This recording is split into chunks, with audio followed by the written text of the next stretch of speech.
போன வீடியோல ஒருத்தர் வந்து கமெண்ட் பண்ணியிருந்தாரு, சார் பெஸ்டா இருக்கிற மாதிரி என்னோட ட்ரேடிங்க்கு யூஸ் ஆகுற மாதிரி ஒரு ஸ்ட்ராட்டஜி சொல்லி கொடுங்க சார், அந்த ஸ்ட்ராட்டஜி சிம்பிளா இருக்கணும் அப்படிங்கிற மாதிரியும் கமெண்ட் பண்ணியிருந்தாரு. உங்களுக்காகவே இந்த வீடியோ. ஏன் அப்படின்னா நிறைய பேர் ட்ரேடிங்குள்ள இறங்குறதுக்கு முன்னாடி ஸ்ட்ராட்டஜிக்கல் ஒழுங்கா தெரியாம தான் இந்த ட்ரேடிங்ல நிறைய பணத்தை லாஸ் பண்றாங்க. அப்போ நமக்கு ப்ராப்பரா ஏதாவது ஒரே ஒரு ஸ்ட்ராட்டஜியை ஃபாலோ பண்ணி நீங்க ட்ரேட் பண்ணீங்க அப்படின்னா கண்டிப்பா நீங்களும் ப்ராஃபிட்டபிளா இருக்கலாம். உங்களுக்கு ஸ்ட்ராட்டஜிக்கல் தெரியாம ஒத்தையா ரெட்டையா அந்த கான்செப்ட்ல நீங்க ட்ரேட் எடுத்தீங்க அப்படின்னா கண்டிப்பா உங்களால நிரந்தரமான ப்ராஃபிட்டை அடைய முடியாது. அந்த வகையில நான் இன்னைக்கு சொல்லி கொடுக்க போற இந்த ஒரு ஸ்ட்ராட்டஜி எப்படின்னா, உலகத்துல கிட்டத்தட்ட ட்ரேடிங் பண்ணிட்டு இருக்கக்கூடிய ஆளுங்கள்லயே ஒரு 10% ஆஃப் மக்கள் வந்து அதிகமா இந்த ஒரு ட்ரேடிங் ஸ்ட்ராட்டஜியை யூஸ் பண்றாங்க. இந்த ஒரு ஸ்ட்ராட்டஜியை யூஸ் பண்ணி நாம எப்படி ப்ராஃபிட்டபிள் ஆகுறது, இந்த ஒரு ஸ்ட்ராட்டஜியை எப்படி நம்ம லைஃப் டைம் யூஸ் பண்ணலாமா இல்ல பேக் டெஸ்ட் பண்ணி பார்க்கணுமா அப்படிங்கிற விஷயங்கள் எல்லாமே ஒன் பை ஒன்னா இந்த வீடியோல நம்ம பார்க்க போறோம். அந்த வகையில சிம்பிளா இருக்கக்கூடிய ஸ்ட்ராட்டஜி தான். ஆனா இந்த ரூல்ஸ் அண்ட் ரெகுலேஷன்ஸை நீங்க கரெக்டா ஃபாலோ பண்ணி வந்தீங்க அப்படின்னா கண்டிப்பா நீங்களும் இந்த ஒரு ட்ரேடிங்ல லைஃப் டைம் சக்சஸ் ஆகலாம். ஏன் அப்படி சொல்றேன்னா, நிறைய பேர் எனக்கு தெரிஞ்சு என்னோட ஃப்ரெண்ட்ஸ் சர்க்கிளா இருக்கட்டும் இல்ல நிறைய ப்ரொஃபஷனல் ட்ரேடர்ஸ் கூட இன்னைக்கு வரைக்கும் இந்த ஒரு ஸ்ட்ராட்டஜியை லைஃப் டைம் யூஸ் பண்ற மாதிரி ஒரு கணக்குல தான் யூஸ் பண்ணிட்டு இருக்காங்க. நீங்களும் ஃபாலோ பண்ணி யூஸ் பண்ணிக்கோங்க. இப்போ நம்ம இதை வந்து ஸ்கிரீன்ல நம்ம பார்த்தோம் அப்படின்னா, இப்போ கோல்டோட சார்ட்டை வந்து நம்ம எடுத்திருக்கிறோம். அதுவும் கோல்டோட 5 மினிட் சார்ட்டை வந்து நம்ம எடுத்திருக்கிறோம். இப்போ இதுல நம்ம அந்த இண்டிகேட்டரை ஃபர்ஸ்ட் கொண்டு வர்றதுக்கு என்னென்ன விஷயங்கள்லாம் பண்ணணும் அப்படிங்கிறத ஃபர்ஸ்ட் பார்த்துடலாம். இண்டிகேட்டரை கிளிக் பண்ணிட்டு நீங்க டைரக்டா சிம்பிள் மூவிங் ஆவரேஜ் அப்படிங்கிற மாதிரி இருக்கும், அதை கிளிக் பண்ணிக்கோங்க. கிளிக் பண்ணிட்டு சிம்பிள் மூவிங் ஆவரேஜோட செட்டிங்ஸ்ல அந்த லென்த்தை வந்து ஒரு 12 சேஞ்ச் பண்ணிக்கோங்க. சேஞ்ச் பண்ணதுக்கு பிறகு கீழே வந்து அதுக்கு பிறகு நம்ம இந்த சார்ட்டில் எதுவுமே நம்ம சேஞ்ச் பண்ண வேண்டிய அவசியம் இல்லை. ஸ்டைலில் போயிட்டு அந்த இதை வந்து கொஞ்சம் திக்காகவும் வேற ஏதாவது கொஞ்சம் பளிச்சுன்னு இருக்கிற மாதிரி இந்த மாதிரி ஒரு க்ரீன் கலரில் நீங்கள் வந்து செலக்ட் பண்ணிக்கோங்க. செலக்ட் பண்ணி ஓகே பண்ணிக்கோங்க. மறுபடியும் அதே இண்டிகேட்டரை கிளிக் பண்ணிவிட்டு இன்னொரு டைம் சிம்பிள் மூவிங் ஆவரேஜை கிளிக் பண்ணிவிட்டு மறுபடியும் அதோட செட்டிங்ஸ் போயிட்டு இன்புட்டில் அதை வந்து மறுபடியும் 24 சேஞ்ச் பண்ணிக்கோங்க. வீடியோவை ஸ்கிப் பண்ணாமல் பாருங்க. வீடியோவை ஸ்கிப் பண்ணாமல் பார்த்தா மட்டும்தான் நான் இதில் என்னென்ன விஷயங்கள்லாம் சொல்லியிருக்கிறேன் அப்படிங்கிறது புரியும். ஸ்கிப் பண்ணி பார்த்துட்டு இருந்தீங்க அப்படின்னா புரிஞ்சும் புரியாமையும் இருக்கும். கடைசி வரை நம்ம அதில் என்ன நான் சொல்ல வரேன் அப்படிங்கிறதே உங்களுக்கு தெரியாது.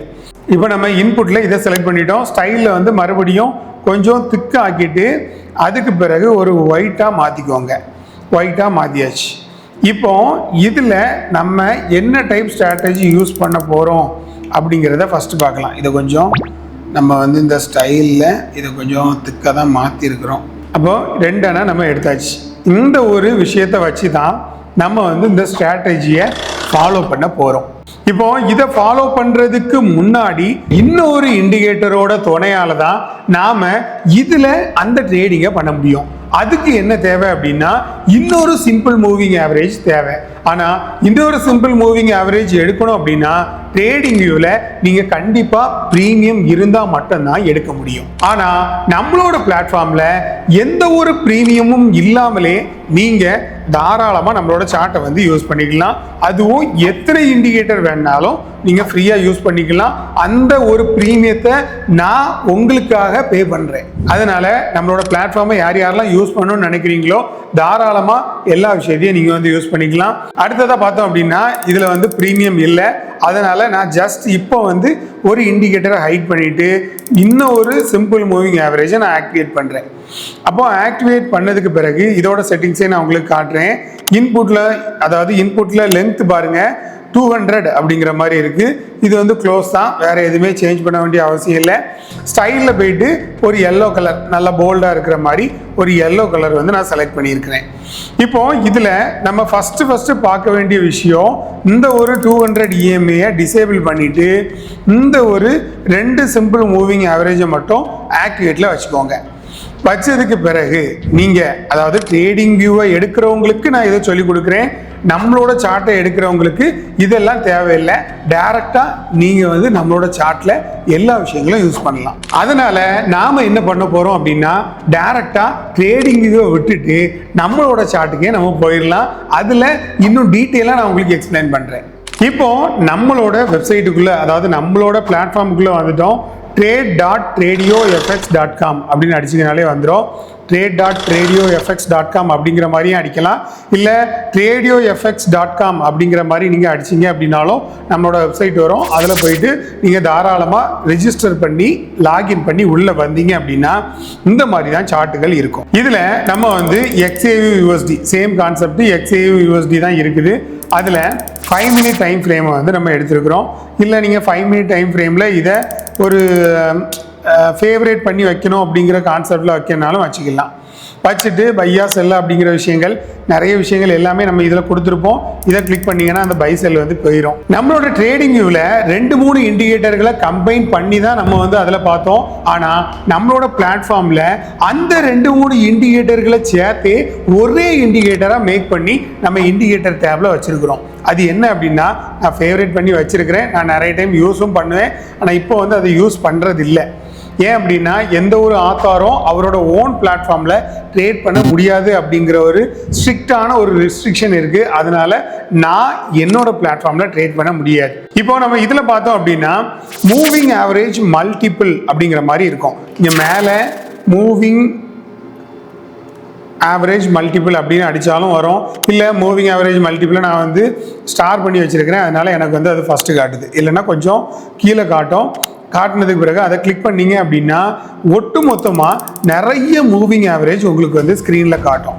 அப்போ அதோட செட்டிங்ஸில் வந்து நாம் போயிட்டு ஃபஸ்ட்டு என்ன பண்ணணும் அப்படின்னா ஃபஸ்ட்டு பீரியட் அப்படிங்கிற மாதிரி ஒன்று இருக்கும். அதை வந்து 1 ஆக்கிருங்க.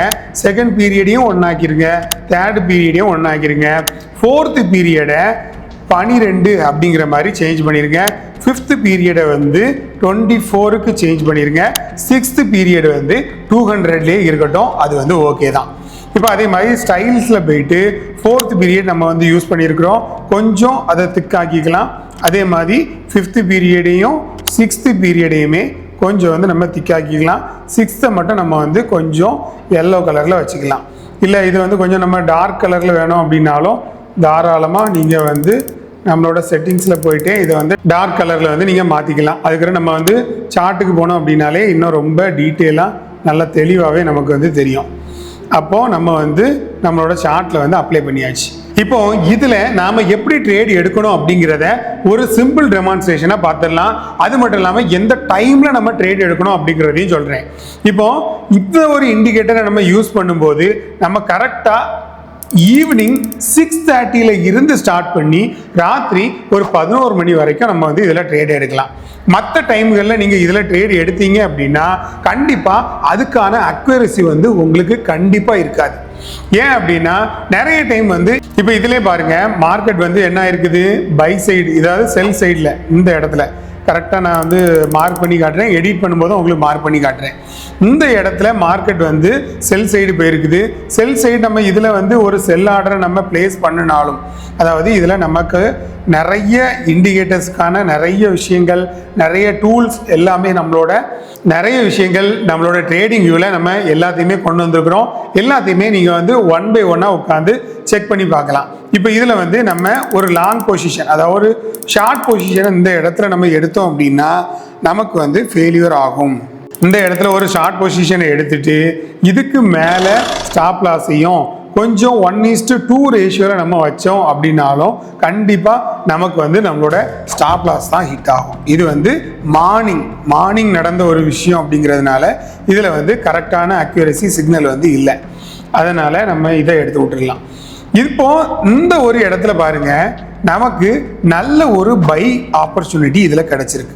ஆனால் இந்த இடத்துல நமக்கு ஒரு பை ஆப்பர்ச்சுனிட்டி நமக்கு கிடைச்சாலும் நமக்கு எப்போ அந்த ஒரு லைன், அதாவது நம்மளோட 200 EMA மார்க்கெட் கட் பண்ணி மேலே வருதோ அதுக்கு பிறகுதான் நம்மளோட பை ஆர்டரை நம்ம பிளேஸ் பண்ணணும்.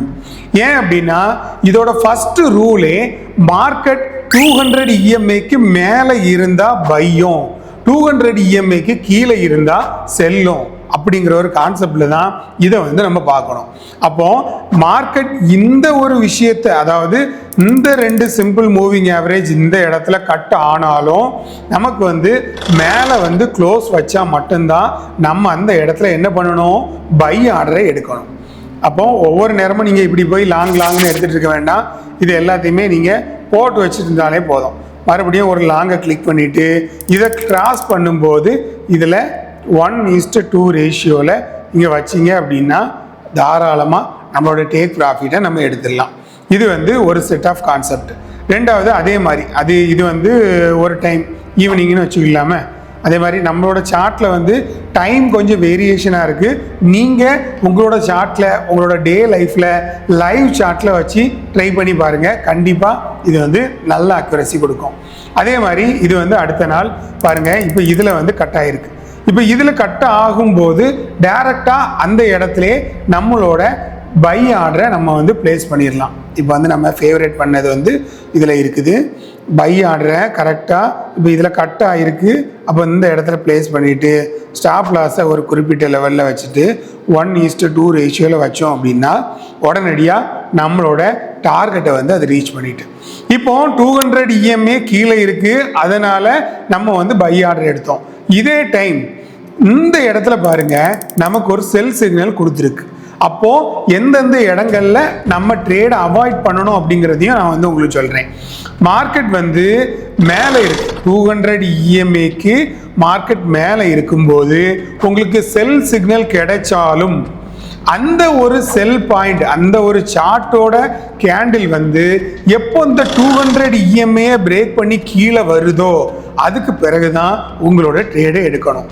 இல்லாத பட்சத்தில் மார்க்கெட் வந்து இதில் கட் ஆகிட்டு அப்படிங்கிற மாதிரி உடனே ஓடி போய் இந்த இடத்துல ஒரு செல் ஆர்டரை எடுத்தீங்க அப்படின்னா 1:2 ரேஷியோவில் நம்ம வந்து வைப்போம். ஏன்னா இதுக்கு வந்து 1:2 ரேஷியோ தாராளமாக வைக்கலாம். நல்ல சிக்னல் தரக்கூடிய நல்ல ஒரு ஸ்ட்ராட்டஜி. அப்போ இதில் 1:2 ரேஷியோ நம்ம வைக்கும்போது கண்டிப்பாக நம்மளோட ஸ்டாப் லாஸ் தான் ஹிட் ஆகும். அப்போது எந்த டைமில் யூஸ் பண்ணணும்? ஃபஸ்ட்டு விஷயம், சாயங்காலம் 6:30 ஸ்டார்ட் பண்ணி ராத்திரி ஒரு 11 மணி வரை யூஸ் பண்ணலாம். ஃபஸ்ட்டு விஷயம். ரெண்டாவது, அந்த ஒரு 200 EMAக்கு மேலே இருந்து நமக்கு பை சிக்னல் தந்தா மட்டும்தான் நம்ம பையை ஃபாலோ பண்ணி போகணும். 200 EMAக்கு கீழே இருந்து செல் சிக்னல் தந்தா மட்டும்தான் நம்ம செல்லை நோக்கி நம்மளோட பொசிஷன்களை எடுக்கணும். ட்ரேட் எடுக்கக்கூடாத இடங்கள் அப்படின்னு பார்த்தோம் அப்படின்னா, எப்போ மார்க்கெட் வந்து 200 EMAக்கு மேலே இருக்குதோ அப்போ நமக்கு செல் சிக்னல் தந்தாலும் நம்ம அதில் செல் ஆர்டர் எடுக்கக்கூடாது.